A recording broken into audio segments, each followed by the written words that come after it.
Is that influencer enough? What's an influencer? Because we are so separated, and because there is no one directing the traffic, and because we don't have anybody who's really giving us the guide that we need to have, the guidance we need to have, we need to elect a president like Yoda. That's who we need. But no one's guiding the traffic. So what do? We go online and we come up with these influencers. We've gone from influenza to influencers, if you will be in the pun business. But, really, influencers, what is that? Some jaboni that a lot of people follow because they think they're supposed to. I always say in New York, I laugh. There was a place across from NYU on the campus in Greenwich Village. And there was a line around the corner every day, all through blizzards and storms and wind and rain, and to wait in line to get cookie dough. I said, what? Why would people want to have this cookie dough? What's in it, heroin? I mean, what the hell is it? You know what it is? Is there's a line and people think they got to get in it. That's the same thing with the pandemic. Everybody has to jump into the line because they think they're supposed to do that. It's a thing. Listen, I'm an influencer. I'll tell you, I have the two things America cares about most. You want to know what they are? I would be the number one guy in all of television. Here's the two things that America cares about right now more than anything. All right? Let me just show you what it is. The vaccine and toilet paper. That's America. Put this on TikTok and stuff this up your nose. See, TikTok is a short form version of stupidity. And I'm not making too much fun of it, but it's that movie, Asshole, the movie. Remember that thing where the guy lights his rear end on fire and blows up we get too much of that in real life. I don't think I need to watch that as a cartoon. We used to do that in the movies where the roadrunner would go beep, beep, go to the end of the road, and then all of a sudden someone would follow him and they'd go down the cliff, yes, sir, this is really silly. That's cartoons. We're living a cartoon life. We watch people who are blowing things up and saying, well, we're not in a country of terrorism. Well, of course you are. We're not in a country like poverty nations. Yes, you are. Look at the homeless. There are more homeless in LA than there are people working. Hello? It's terrible. So don't be telling me how wonderful America is compared to every place else. It's a great country, but it needs to be fixed. And the way to fix it is not to follow these jabonis on short form idiocy. That's what we're doing. We're following all the wrong messages. We're double standard. We don't know who to let out of prison. We don't know who to put in prison. We don't know how to get them there. We don't know. We don't trust the politicians. We're waiting for a $600 check that should be $2,000, and if it's not $2,000, you're going to be disappointed. And if you get a $2,000 check, that's not going to last very long anyway, really, until someone lowers their prices. Now you're talking.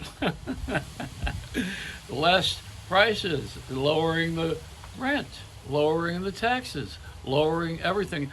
The thing that we've done the best with actually is gasoline, although it used to be a quarter a gallon, but now it's a couple dollars. We really have done a good job with that because that was $5. It was outrageous. So but nobody talks this way on TV. They don't. You know why? Because the 12 people who own all the television are not like me. They don't think the way I do. They're selfish pricks. They only care about themselves, and they have made themselves a very nice living. They live in the suburbs in a nice white guarded gate community. They don't let themselves out to do too much in the real world. They don't, and and they control all of the thinking and the politics and everything that we have. Why do I talk like this? Because it's true, and I'm older and I'm going to die. We're all going to die.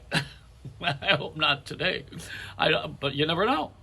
And this may be my goodbye speech. You run this on TV tonight. Say, what that guy said? He was pretty right. He was pretty right. I don't want to be right.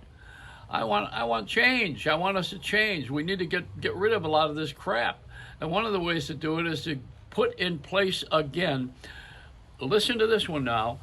The equal time law, because it gives the regular person, as is in the James Stewart movie, A Wonderful Life, it gives the regular person the same shot as a powerful, rich, famous person. That's the equal time law that Congress and Senate got rid of. With two presidents did that too, so you can't blame it on a party. So what we do is put that equal time law back in place so that anybody who wants to run for office can run for office.